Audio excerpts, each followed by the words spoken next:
Morning students, I am Shai sir with your English grammar classes. How are you beta? I hope you will be fine.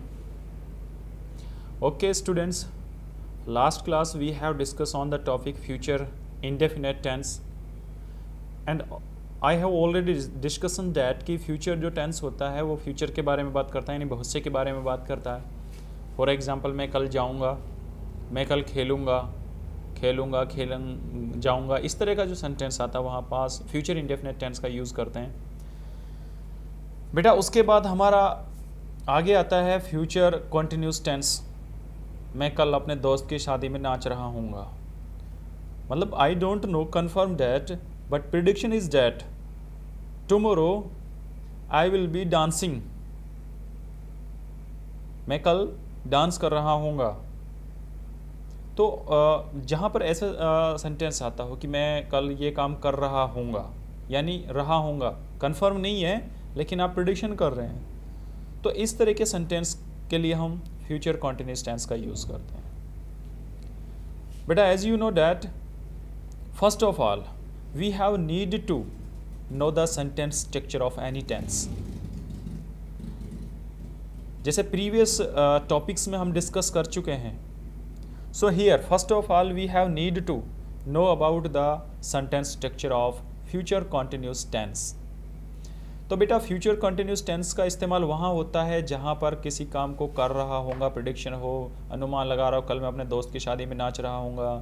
तो उस तरह के sentence के लिए जो present future continuous tense का use होगा, उसका जो सेंटेंस स्ट्रक्चर होगा बेटा वो होगा सब्जेक्ट होगा, शैल और विल होगी, प्लस में बी होगी, प्लस में वर्ब की फर्स्ट फॉर्म एंड प्लस में आईएनजी होगी. तो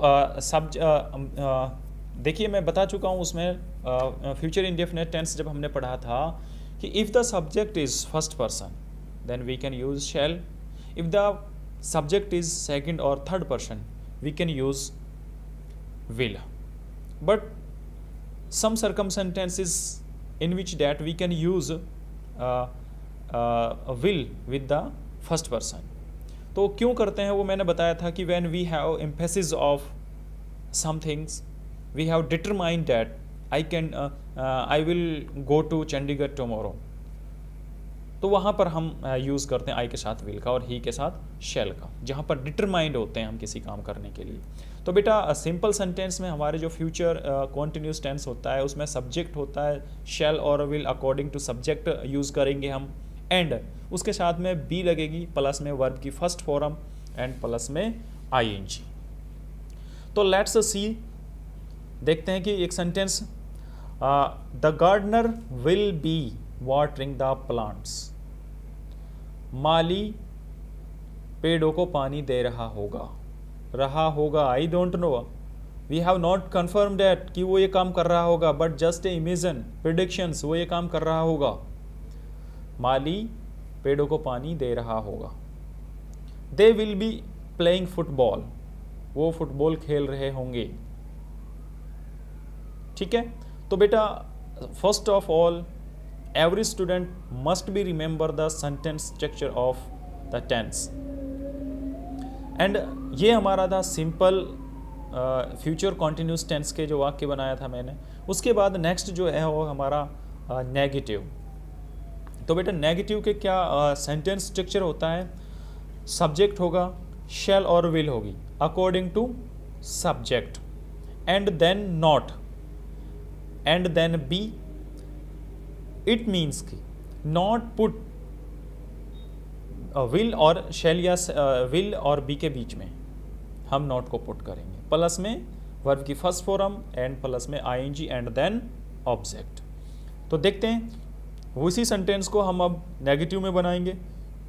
the gardener will not be watering the plants. The gardener will not be watering the plants. माली पेड़ों को पानी नहीं दे रहा होगा.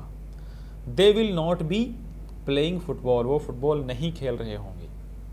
तो बेटा बड़ा इजी है, क्योंकि मैंने आपको स्टार्टिंग में ही कहा था, आप जो फर्स्ट पैटर्न है प्रेजेंट का मैंने कराया था, अगर उसमें आप समझ गए तो लगभग बाकी टेंस में अपने वो रिपीट होते चलेंगे।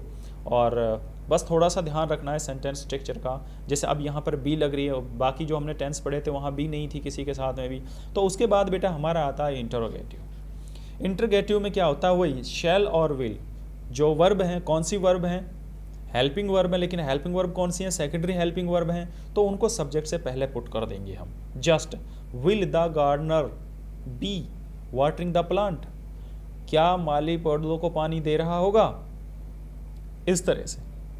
तो बेटा इसमें जो अंत में लास्ट में आता है रहा होगा, रही होगी आता है, तो यहाँ फ्यूचर कॉन्टिन्यूस टेंस का यूज करेंगे। But must of every students keep in your mind the sentence structure. हम पूछ लेते हैं कई बार एग्जाम में क्या होता है कि अरे भाई यार इसमें कौन सा टेंस आएगा, उसने किसी ने कह दिया इसमें तो फ्यूचर कंटिन्यूस टेंस आएगा, but you don't know what is the pattern of future continuous tense, उसमें आता क्या है। तो इसलिए अगर आपको पता है तो आप हाँ अच्छा फ्यूचर कंटिन्यूस टेंस आएगा, ठीक है, उसमें तो फ्यूचर कंटिन्यूस टेंस में तो सेल और विल के साथ में बी लगती है और प्लस में वर्ब की फर्स्ट फॉर्म प्लस आएंगी, then it will be easy, आप आसानी से उसको कर लोगे। तो बेटा इस वीडियो में आज इतना ही, कल हम आपका करेंगे, फिर कल 2 करेंगे हम लास्ट में, future perfect tense and future perfect continuous tense, दोनों को एक साथ करेंगे, फिर हमारे टेंस फिनिश हो जाएंगे, फिर हम नेक्स्ट टॉपिक ले लेंगे, ठीक है। तो बेटा ध्यान से सुनना, मैं आपको PDF सेंड कर दूंगा। Thank you very much.